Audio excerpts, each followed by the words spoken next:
ननद की पहली नौकरी। बेंगलुरु में सौम्या की शादी आकाश से हुई थी। उसकी ननद पूजा कई महीनों से नौकरी की तलाश में थी, लेकिन हर जगह उसे निराशा ही हाथ लग रही थी। बार बार रिजेक्शन मिलने से उसका आत्मविश्वास डगमगा गया था।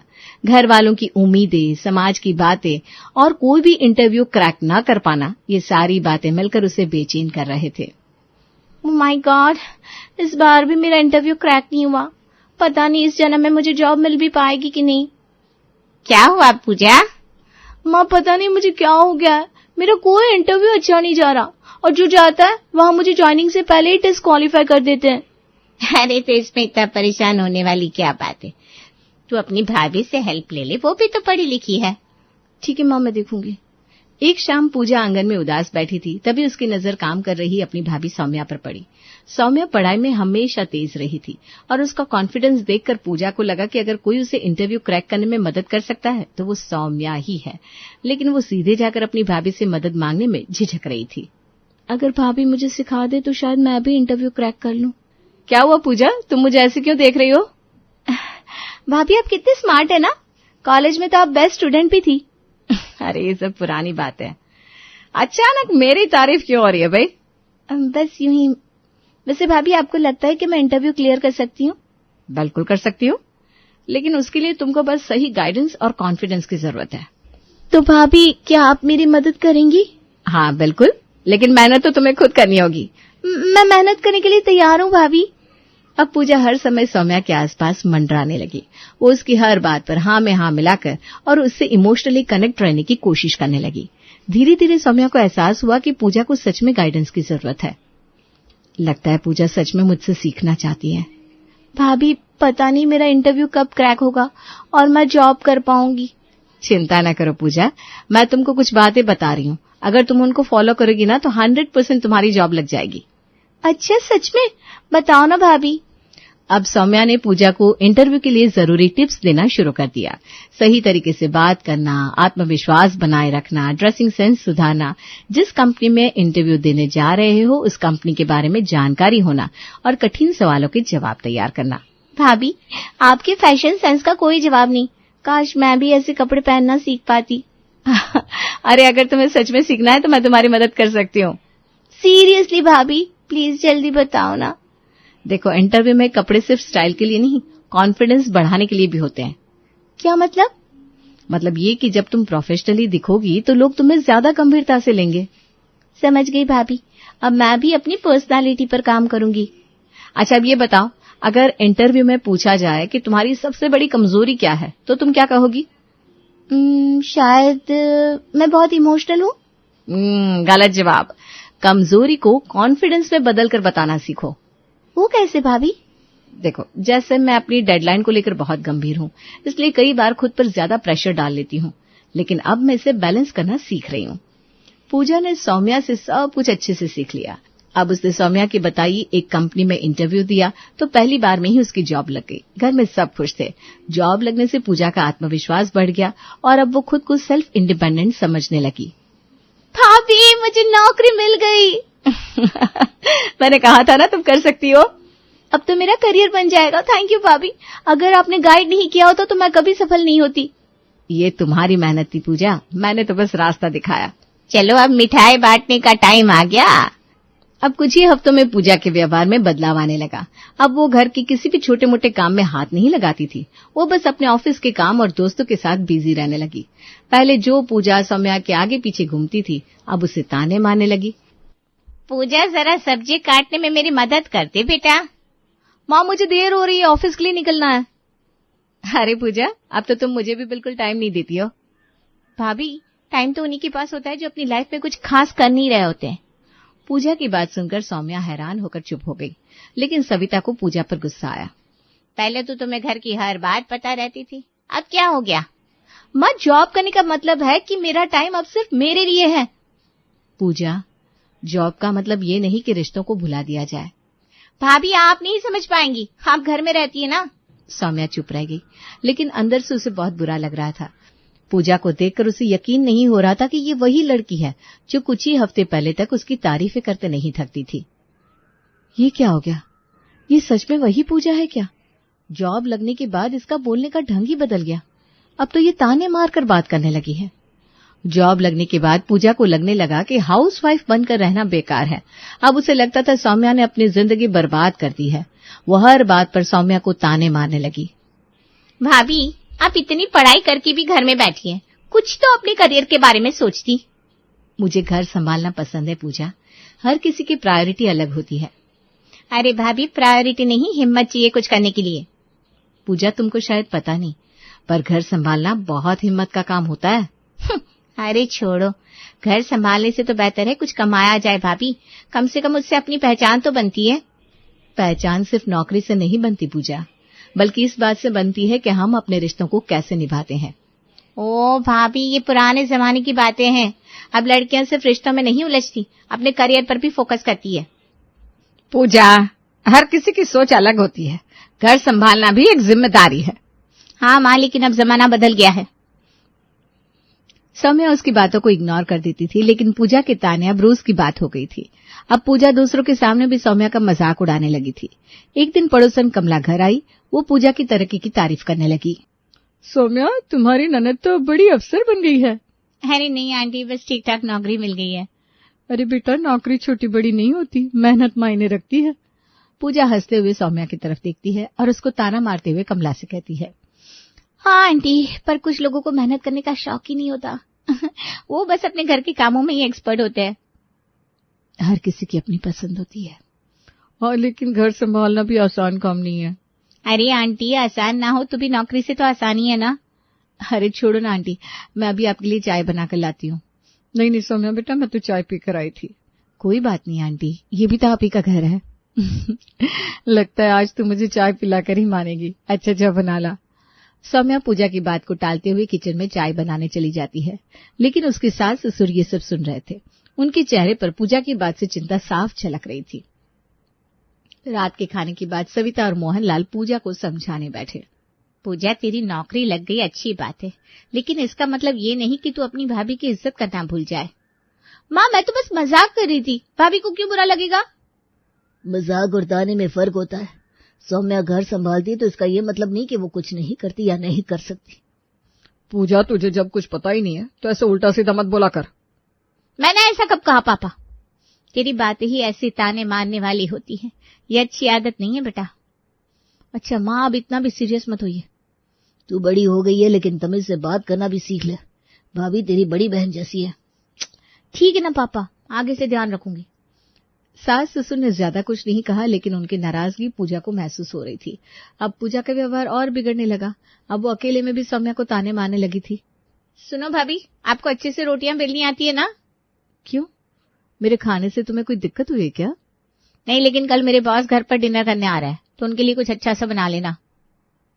तुम्हें उनकी कोई खास पसंद पता है क्या? बताओ, मैं वही बना दूंगी। भाभी, उनकी पसंद मायने नहीं रखती, बॉस को इम्प्रेस करना जरूरी है। ठीक है पूजा, मैं देख लूंगी।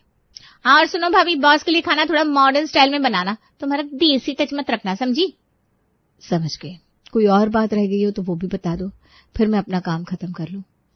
आप तो ऐसे कह रही हो जैसे आपकी कोई इम्पोर्टेंट मीटिंग हो। किचन का ही तो काम है, मजे लेकर करती रहो। सौम्या चुपचाप किचन में काम करने चली गई, लेकिन ये सब पीछे खड़ी सविता ने सुन लिया। उसे अपनी बेटी की इस हरकत पर बहुत तेज गुस्सा आया। वो पूजा की तरफ बढ़ते हुए बोली, पूजा, ये क्या तरीका है भाभी से बात करने का? अरे माँ, मैं तो बस भाभी से ये कह रही थी कि वो अच्छा खाना बना ले। कान खोल कर सुन ले पूजा, तू अपनी हदें पार कर रही है। तेरी भाभी कोई नौकरानी नहीं है, इस घर की बहू है। अरे चिल करो माँ, बहुओं का काम होता है अपने ससुराल में सबकी बात मानना। तुझे क्या लगता है तेरा इस तरह बहू को ताने मारना सही है? सुनिए माँ, मैंने बस भाभी से खाना बनाने को कहा है और कुछ नहीं कहा, जो आप मुझे इसके लिए इतना सुना रही हो। सविता अब कुछ बोलती उससे पहले ही पूजा अपने कमरे में चली गई। अब सविता ने गहरी सांस ली और सौम्या की तरफ देखा, जो अभी भी शांति से खाना बनाने में लगी थी। अगले दिन पूजा का बॉस गोपाल डिनर पर आने वाला था। पूजा पूरा दिन व्यस्त रही, लेकिन बार बार सौम्या को धमकाती रही कि खाना परफेक्ट होना चाहिए। भाभी ध्यान से बनाना, अगर खाना खराब हुआ तो मेरी इमेज डाउन हो जाएगी। अरे चिंता मत करो, सब अच्छा होगा। सिर्फ अच्छा नहीं, परफेक्ट होना चाहिए। तुझे इतनी ही चिंता है ना अपने बॉस की, तो तू खुद ही खाना बना ले। माँ, मैं बिजी हूँ, मुझे बॉस को अच्छे से होस्ट करना है और खाना बनाने जैसा मेरे पास फालतू टाइम नहीं है। अरे ठीक है ना, मैं देख लूंगी। शाम को बॉस के आने का वक्त हुआ। घर को अच्छे से सजाया गया था। पूजा पूरी शान से बॉस गोपाल को रिसीव करने के लिए दरवाजे पर तैयार खड़ी थी। थोड़ी ही देर बाद एक महंगी कार आकर उसके दरवाजे पर रुकी और उसमें से गोपाल निकलकर आगे आया। वेलकम सर, प्लीज अंदर आइए। तुम्हारा घर तो काफी अच्छा है पूजा, तुमने बुलाया अच्छा लगा। Thank you sir. अब मैं आपको अपनी फैमिली से मिलवाती हूँ। पूजा ने गर्व से घर का इंट्रोडक्शन दिया, फिर सौम्या को बुलाया जो खाने की तैयारी कर रही थी। सौम्या जब गोपाल को खाना परोस रही थी तो गोपाल उससे देखकर ठिठक गया। कुछ पलों तक वो उसे गौर से देखता रहा, फिर अचानक पहचान गया। अरे बेटा तुम यहाँ? जी अंकल, ये मेरा ससुराल है और मैं पूजा की भाभी हूँ। अरे वाह बेटा, तुम्हारे पापा सूरज सिंह मेरे बहुत पुराने दोस्त हैं। तुम तो बचपन से ही होशियार और टैलेंटेड थी। पूजा जो अब तक बहुत आत्मविश्वास से खड़ी थी अचानक चौंक गई। उसकी हंसी गायब हो गई और चेहरे पर हल्की घबराहट उभर आई। सर आप मेरी भाभी और उनके पापा को भी जानते हैं? जानता हूँ। अरे बेटा, सौम्या के पापा तो मेरे बहुत अच्छे दोस्त हैं। उन्होंने ही तो तुम्हारा रेफरेंस दिया था और उनके कहने पर ही तो मैंने तुम्हें जॉब दी थी। ये सुनकर पूजा के चेहरे का रंग उड़ गया। जिस बॉस के सामने वो खुद को सबसे काबिल दिखा रही थी, जब उसे पता चला कि उसकी नौकरी सिर्फ उसकी काबिलियत की वजह से नहीं बल्कि सौम्या के पिता की सिफारिश की वजह से मिली थी। हो अच्छा सर। अरे पूजा, तू तो कह रही थी कि हिम्मत हो तो ही कुछ किया जा सकता है। हर किसी की तरक्की के पीछे किसी न किसी का हाथ होता है, बस हमें ये मानने की हिम्मत होनी चाहिए। पूजा को अब भी समझ में नहीं आ रहा था कि वो क्या कहे। वैसे पूजा, ऑफिस में तो तुम सही काम कर रही हो, लेकिन यहाँ घर में तुमको तुम्हारी भाभी से सीखने की जरूरत है। सौम्या बहुत टैलेंटेड है। Thank you uncle. जी सर। सभी के चेहरे पर मुस्कान थी सिवाय पूजा के। उसे समझ में नहीं आ रहा था कि वो क्या कहे क्या करे। गोपाल थोड़ा आगे झुककर पूजा की ओर देखता है और मुस्कुराकर कहता है, अरे बेटा, अगर पूजा तुम्हारा नाम बता देती तो उसे बिना इंटरव्यू के ही नौकरी मिल जाती। क्या? बिना इंटरव्यू के? जी अंकल, मुझे पता था, लेकिन मैं ये चाहती थी कि पूजा को उसकी मेहनत से नौकरी मिले। बहुत सही किया बेटा, असली सफलता खुद कमाई हुई होती है। ये सब सुनकर पूजा का सर शर्म से झुक जाता है। उसे याद आता है कि उसने सौम्या का कितना अपमान किया था। मैंने तो भाभी को कुछ समझा ही नहीं और वो मेरे लिए इतनी बड़ी बात छुपाए बैठी थी। अब समझ में आया कि दुनिया में हर कोई निकम्मा नहीं होता। कुछ लोग अपनों के लिए खुद को पीछे कर देते हैं। पूजा को अब अपनी गलती का एहसास होने लगा। वो सौम्या की ओर देखती है जो बिल्कुल शांत थी, जैसे कुछ हुआ ही ना हो। सविता अब पूजा की तरफ मुड़ी। उसके चेहरे पर नाराजगी थी। तुझे क्या लगता है, तेरी भाभी को कुछ आता नहीं? मुझे लगा। तुझे पता भी है कुछ? शादी से पहले बहू अपनी पापा की कंपनी की सीईओ थी। क्या? सीईओ? पूजा की आंखें फटी और उसका मुंह खुला का खुला रह गया। सीईओ? हाँ, बहू अपने पापा के बिजनेस को अकेले संभालती थी, लेकिन शादी के बाद उसने अपने परिवार को प्रायोरिटी दी। इतना बड़ा त्याग करना हर किसी के बस की बात नहीं होती। पूजा को लग रहा था जैसे उसके पैरों तले जमीन खिसक गई हो। जिसे वो केवल एक हाउसवाइफ समझ रही थी, वो तो एक कामयाब बिजनेस वुमन थी। मैंने कभी भाभी की काबिलियत को पहचाना ही नहीं। कोई बात नहीं पूजा, मैंने ही घर में सबको तुम्हें ये बताने से मना किया था। अब उसके दिल में पछतावे की लहरें उठने लगी थी। पूजा की आंखों में आंसू आ गए। वो झट से सौम्या के पास पहुंची और उसका हाथ पकड़ लिया। भाभी, मैं बहुत बड़ी डफर हूँ, आप मुझे माफ कर दीजिए। अरे पूजा पगली, माफी किस बात की? तेरी नॉलेज बढ़ी, यही मेरे लिए बहुत था। पूजा ने सौम्या को कसकर गले लगा लिया। उसे अब एहसास हो गया था कि सच्ची काबिलियत दिखाने के लिए बाहर नौकरी करना जरूरी नहीं होता। अब जाकर मेरी बहू को अपनी असली इज्जत मिली। लगता है आज पूजा के लिए सबसे बड़ा सबक था। पूजा सर झुकाकर मुस्कुरा दी। अब घर का माहौल बदल चुका था। पूजा सौम्या की पहले से ज्यादा इज्जत करने लगी और परिवार में फिर से खुशियां लौट आई थी। कभी भी किसी की काबिलियत को हल्के में मत लो और रिश्तों की इज्जत करो। ये कहानी है नैन्सी की। नैन्सी शुक्ला परिवार की बहू थी। यूं तो नैन्सी बहू बन चुकी थी, पर बहू असल में वो अब तक नहीं बन पाई थी। रोटी गोल बनाने से ज्यादा मुश्किल था नैन्सी के लिए अपने मूड को संभालना। सुबह 8 बजे बिस्तर पर लेटी हुई नैन्सी सीलिंग को देखती जाती है। उठने का जरा भी मन नहीं कर रहा। नींद भी नहीं आ रही, क्या करूं, बड़ी बोरियत सी हो गई है। तभी तैयार होकर गौरव बाथरूम से बाहर आता है। अरे नैन्सी, अभी तक सो रही हो तुम? रोटी बनानी नहीं आती मुझे, नहीं तो मैं खुद अपना टिफिन पैक कर लेता। रोटी मेकर, यही तो चाहिए मुझे। वही मैं सोचूं, मुझे ऐसी बोरियत से क्यों महसूस हो रही है। अब तुम्हें कभी भी टिफिन की प्रॉब्लम नहीं होगी। देखो गौरव, अब तुम्हारी नैन्सी क्या करती है। हाथ जोड़ता हूं मैं नैन्सी, जो करना है करो, बस कुछ सामान मत मंगवा लेना। ऐसे ही सुबह से ना मेरे हाथों में खुजली हो रही है। गौरव को कोई जवाब ना देकर मुस्कुराती हुई नैन्सी अपना फोन चलाते हुए कमरे से बाहर निकल जाती है। दोपहर के वक्त नैन्सी दरवाजे के आसपास चक्कर लगाती रहती है। क्या हो गया बहू, कोई आने वाला है क्या? बस कुछ मिनट और का इंतजार मम्मी जी, फिर आप भी देखेंगी कि आपकी समझदार बहू ने क्या मंगवाया है।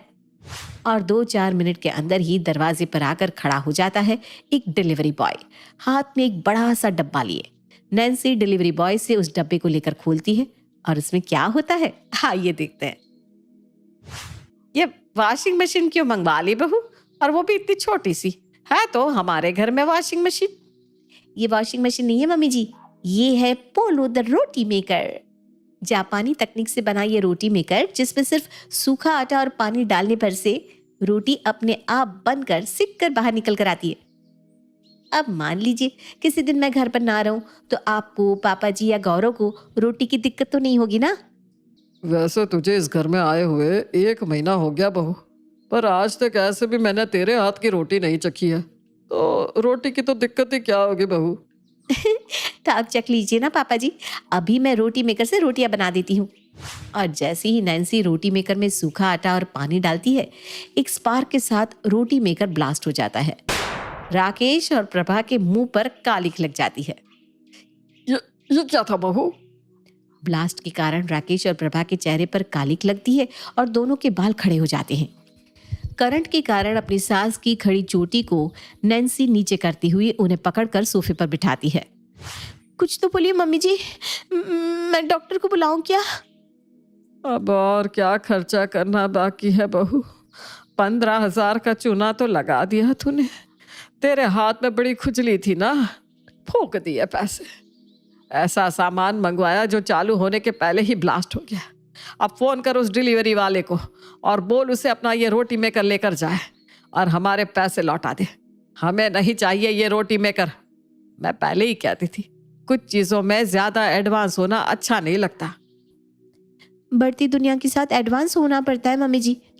और वैसे उस प्रोडक्ट का नाम है पोलो द रोटी मेकर, जापानी तकनीक वाला। पूरा नाम बोलिए ना मम्मी जी। अच्छा, मैं कॉल करती हूँ डिलीवरी बॉय को। नैन्सी कंपनी से कांटेक्ट करने की कोशिश करती रहती है, पर नंबर स्विच ऑफ आता है और लग जाता है पीयूष को 15,000 का घाटा। पर नैन्सी को तो आदत थी, जैसे ही उसका मूड ऑफ होता है उसे शॉपिंग करनी होती है, क्योंकि बस शॉपिंग ही था जो उसे चैन देता था। शाम के वक्त चाय पीते हुए नैन्सी अपना फोन स्क्रॉल कर रही थी, तब उसे एक एडवर्टीजमेंट दिखती है। ये है एक ऐसा तेल जो आपके बालों को बनाए लंबा, सुनहरा और चमकदार। गंजेपन से मिलेगा छुटकारा और खरीदोगे हमारा तेल दोबारा। उस वक्त तो नैन्सी उस प्रोडक्ट पर कुछ खास ध्यान नहीं देती, पर नैन्सी के ससुराल वालों को कहाँ पता था कि उस तेल का पहला इस्तेमाल उन्हीं के ऊपर होने वाला है।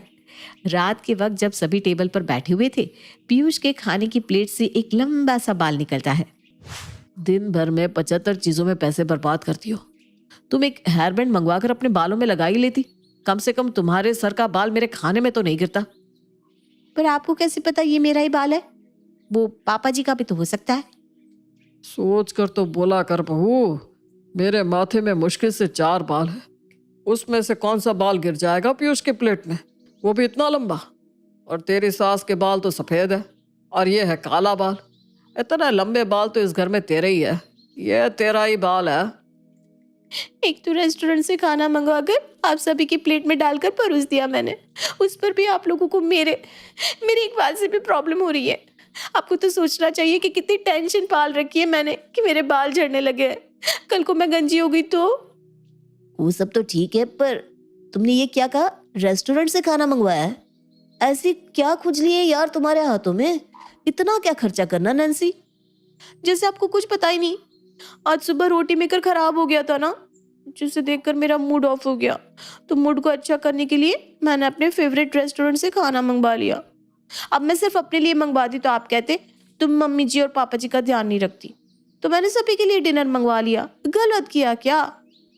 नैन्सी की बात सुनकर सभी सर पकड़ लेते हैं। सभी उस बाल के बारे में भूल जाते हैं, पर नैन्सी बाल का खाल निकाल देती है और सारी रात यही सोचती रहती है कि कहीं उसके बाल झड़ते झड़ते खत्म हो गए तो। और फिर उसे याद आता है वो एड जो उसने सुबह देखा था, खेती तेल। और रात को ही अपने सर की खेती को वापस से हरा भरा करने के लिए नैन्सी ऑर्डर कर लेती है खेती तेल। इस बार चुपके से ऑर्डर कर लूंगी, वरना मम्मी जी को पता चल गया तो फिर बात का बतंगड़ करेगी। नैन्सी अपने घर से जरा बाहर जाकर ही डिलीवरी ले लेती है और पैकेट पर लिखा प्रिकॉशन पढ़ने लग जाती है। मतलब इसके साइड इफेक्ट भी हो सकते हैं? नहीं नहीं नहीं नहीं, मैं ये रिस्क नहीं ले सकती। पर ऐसे तो 5,000 का तेल वेस्ट हो जाएगा। इसे किसी न किसी पर तो ट्राई करना पड़ेगा। पर ये तेल पहले लगाऊं किसे? नैन्सी अपने दिमाग के घोड़े को दौड़ाती हुई अपने ससुर के कमरे में जाती है और अपने ससुर जी के तेल की शीशी को खाली कर उसमें खेती तेल भर देती है। पापा जी हर रात तेल लगाकर सोते हैं और अगर उनके स्कैल्प पर इस तेल से कुछ नहीं हुआ, मतलब ये कि ये तेल मुझ पर भी ठीक ठाक ही असर कर देगा। और ऐसा करके नैन्सी अपने ससुराल में इधर उधर कूदने लग जाती है कि उसी में उसका सर दीवार से टकरा जाता है और धम से उसके माथे पर चोट लग जाती है। मेरा सर मम्मी जी। अरे क्या हो गया बहू, सर पकड़े क्यों शोर कर रही है? पीयूष को बुलाइए मम्मी जी। नैन्सी रोते रोते सभी को वहां इकट्ठा कर लेती है। शांत हो जाओ नैन्सी, रुको, मैं तुम्हारे लिए टेस्टी टेस्टी बर्गर लेकर आता हूँ। तब तक मम्मी तुम नैन्सी के सर पर तेल मालिश कर दो। और इत्तेफाक से प्रभा उसी तेल से नैन्सी के सर की मालिश कर देती है जिसे नैन्सी ने अपने ससुर जी के कमरे में रखा था। सर पर मालिश करवाकर नैन्सी सो जाती है और अगली सुबह जैसे ही उठती है, हैं? बहू, ये तेरे बालों को क्या हुआ? ये उस मूर्ति की तरह खड़े कैसे हो गए? वो जो मूर्ति नहीं होती है विदेश में। ये क्या बोल रही हैं आप मम्मी जी? मुझे तो कुछ समझ में नहीं आ रहा। नैन्सी जैसे अपने कमरे में जाती है वो देखती है कि उसके सर के सारे बाल किसी डिश एंटीना के टावर की तरह खड़े हो गए हैं। रात को तो सब कुछ ठीक था बहू, ऐसा क्या लगा लिया तूने जो तेरे बाल ऐसे हो गए? हुई होगी इसके हाथ में खुजली पापा, कोई शैम्पू तेल वगैरह मंगवा लिया होगा। तेल? याद आया, खेती तेल तो मैंने मंगवाया था, पर उस तेल को मैंने इस्तेमाल नहीं किया। रात को किस तेल से आपने मेरे सर की मालिश की थी मम्मी जी? कहीं आपके कमरे से तो तेल नहीं ले आई थी आप? और कहाँ से ले आती बहू, तू तो तेल लगाती नहीं, तो मैं तो वही तेल ले आई जो तेरे ससुर जी रोज लगाकर सोते हैं। ये सुनते ही नैन्सी का सर चकरा जाता है। उसके हाथ की खुजली उस पर ऐसी भारी पड़ती है कि वो कहीं की नहीं रह जाती। आप कहती थी ना मम्मी जी, मेरे हाथ की खुजली पीयूष की जेब पर बड़ी भारी पड़ती है। आज वो खुजली ना मुझ पर भी भारी पड़ गई। ये तेल खेती तेल है जो मैंने कल पापा जी के कमरे में रखा था टेस्ट करने के लिए। मैंने सोचा था इस तेल को लगाने से मेरे बाल झड़ना कम हो जाएंगे, पर प्रोडक्ट पर साइड इफेक्ट्स भी लिखे थे। पापा जी के तो ऐसे भी मुश्किल से 4 बाल बचे हैं, कुछ हो भी जाता तो उनका ज़्यादा नुकसान नहीं होता, इसलिए मैंने उस तेल को उनके कमरे में रख दिया था। पर मेरी चाल मुझ पर ही उल्टी पड़ गई। मैंने तुम्हें कितना समझाया कि ये बेफिजूल की चीजों को देखकर शॉपिंग करना बंद कर दो, पर तुम हो कि मानती नहीं। हो गई ना खुजली शांत अब? हंसमुख देवरानी। हाँ, और फिर उस गोलगप्पे वाले ने सच में संगीता की कटोरी में तीखा पानी भर दिया था और बेचारी उसे मीठा पानी समझकर पी गई और तई तई नाचने लगी। स्टॉप इट यार रूप्स। रूपाली, सच में उस दिन ऐसा हुआ था क्या? सीरियसली यार, college days were the best. और हमारी कॉमेडी का पिटारा अगर साथ नहीं होना तो फिर बोरिंग से बोरिंग माहौल को भी एंटरटेनिंग बना दे। रूपाली, तुम्हारा कोई जवाब नहीं यार। इसीलिए तो मैं अपने आप को लाजवाब कहती हूँ। रूपाली बहुत ही हंसमुख किस्म की होती है। उसकी सहेलियां अक्सर उससे मिलने ससुराल आया करती और इससे रूपाली की सास मंदाकिनी और ससुर जयंती लाल को भी कोई ऐतराज नहीं था। सास मंदाकिनी और जिठानी मानवी आ जाते हैं और सभी सहेलियां इतनी मॉडर्न होने के बावजूद भी मंदाकिनी को नमस्ते कहती हैं और उनके पैर छूती है। खुश रहो तुम सब, सबकी सब बहुत सुंदर लग रही हो, नजर ना लगे किसी की भी। ये लीजिए मम्मी जी, मानवी दीदी शरबत लीजिए। थैंक यू मेरी प्यारी बहू, बैठ जा तू भी। अच्छा हुआ जो तूने ये शरबत लाया, बाहर बहुत गर्मी है। पर हमारी जिठानी मानवी अपनी देवरानी से बहुत जलती। वो गुस्से से शरबत के ग्लास को कस के पकड़कर मन ही मन खुद से कहती है, ये रूपाली अपनी सहेलियों के साथ इतना हंसती है, जोक्स क्रैक करती हैं। इस सब के बावजूद भी पापा जी और माँ जी के दिल को हमेशा जीतती रहती है। न जाने कौन सा जादू टोना करती है सब पर। रूपाली की सहेलियां हफ्ते में 2 से 3 बार आकर मंदाकिनी और रूपाली के साथ गप्पे लड़ाती, गेम्स खेलती और वो लोग शॉपिंग पर भी जाते। मंदाकिनी बाकी क्रूर सासों की तरह नहीं थी, वो काफी मॉडर्न ख्यालों वाली थी। पर देवरानी के प्रति सबका बढ़ता प्यार और स्नेह देखकर जेठानी मानवी का गुस्सा 7वें आसमान पर पहुंच जाता है। बस बहुत हो गया, आप इस ड्रामा क्वीन के नखरे और इसे मिल रहा सबका प्यार और खुशी मैं नहीं देख सकती। मुझसे ये सब सहन नहीं हो रहा। मुझे कुछ ना कुछ तो करना पड़ेगा। I have to do something, जिससे इस रूपाली के फ्रेंड्स के आने जाने पे लॉकडाउन लग जाए और फिर इसकी हैप्पीनेस सैडनेस में बदल जाए। और मैं जानती हूँ कौन है वो शख्स जिसके हाथ से ये सब हो सकता है। जल कुकड़ी मानवी सीधा जाती है रूपाली के पति समीर के पास। देवर जी, अगर आप बिजी ना हो तो 2 मिनट बात कर लूं क्या? अरे हाँ हाँ बिल्कुल मानवी भाभी, बोलिए ना। देखिए, अब रूपाली मेरी छोटी बहन की तरह है और आप मेरे छोटे भाई की तरह, इसलिए मैं आप दोनों का भला ही चाहती हूँ। जैसे रूपाली की सहेलियां यूं हर हफ्ते 2 से 3 बार घर पे आ जाती हैं और रूपाली अपना लाफ्टर शो शुरू कर देती है ना, इसलिए आसपास के पड़ोसी उसके स्वभाव पर बहुत नाम रख रहे हैं। पीठ पीछे उसे कभी जोकर तो कभी पागल कहते हैं। और सभी बूढ़ी औरतें भी माँ जी को नाम रखती हैं कि इतनी जवान लड़कियों के साथ काला चश्मा यानी कि गोगस लगाकर घूमती हैं। ये वो पता नहीं क्या क्या कहते हैं। अब आप ही बताइए, ये सारी बातें हल्की हैं या गंभीर? ऑब्वियसली गंभीर है भाभी, और नहीं तो क्या। इसमें रूपाली के साथ साथ माँ जी की भी तो नाक कट रही है। इससे पहले कि पूरा मोहल्ला हमारे घर को कोई सर्कस या कॉमेडी शो का नाम दे दे, आप प्लीज इस बात पर, इस मुद्दे पर गौर फरमाइए ना और कुछ कीजिए जिसके चलते ये सब कम हो या फिर ना के बराबर ही हो जाए। हाँ हाँ मानवी भाभी, थैंक यू, आपने रूपाली और मम्मी के बारे में इतना सोचा और मुझे ये बात आकर बताई। बाद में समीर रूपाली और मंदाकिनी को सुनाता है।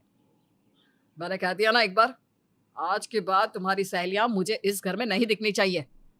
मैं ये जो कुछ भी कर रहा हूँ तुम्हारी भलाई के लिए ही कर रहा हूँ।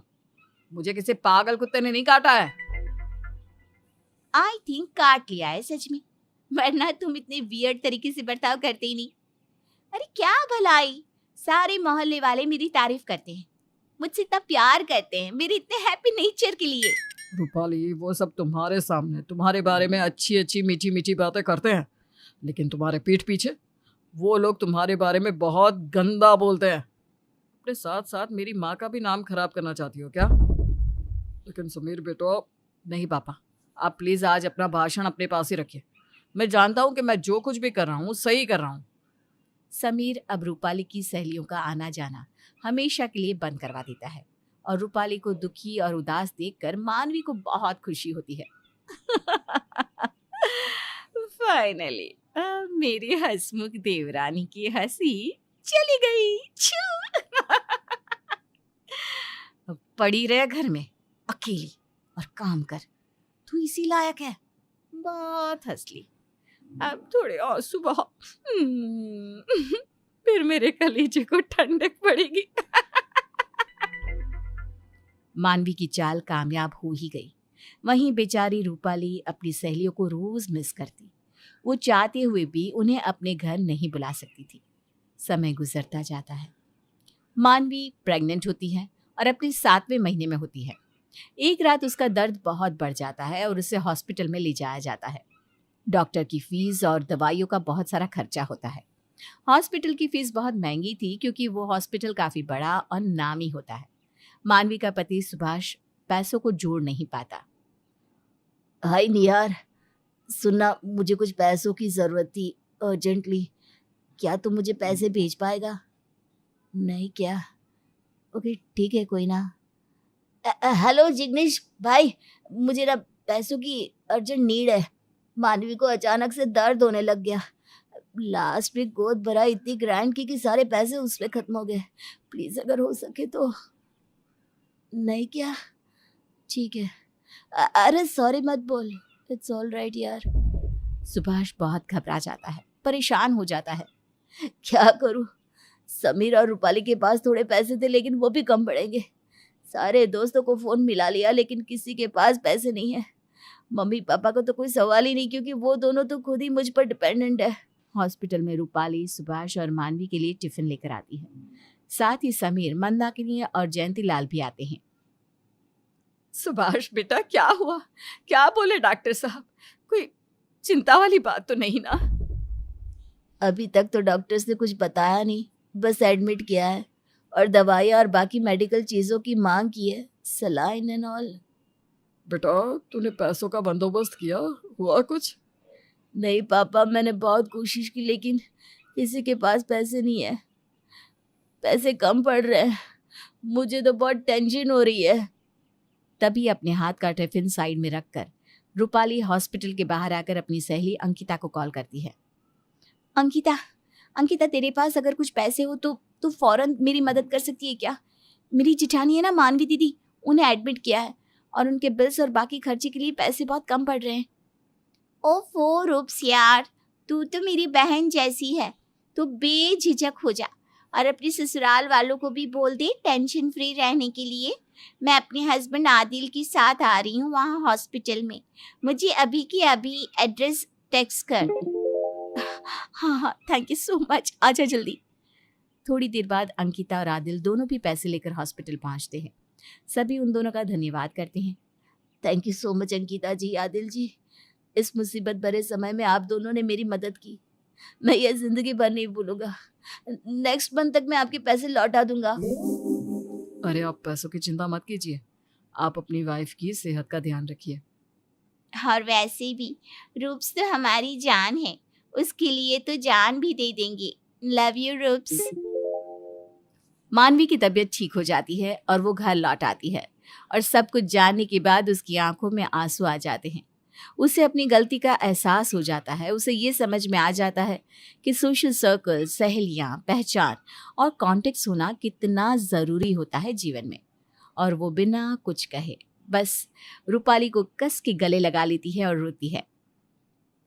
Thank you Rupali, thank you. अरे बस बस मानवी दीदी, मैंने तो कुछ भी नहीं किया है। जो कुछ भी किया है अंकिता ने किया। अब आप प्लीज रोना बंद कीजिए, वरना आपकी तबीयत पर असर पड़ेगा ना दीदी। मानवी को सीख मिल जाती है कि कभी भी किसी की हंसी छीननी नहीं चाहिए, वरना उसका अंजाम बहुत बुरा हो सकता है।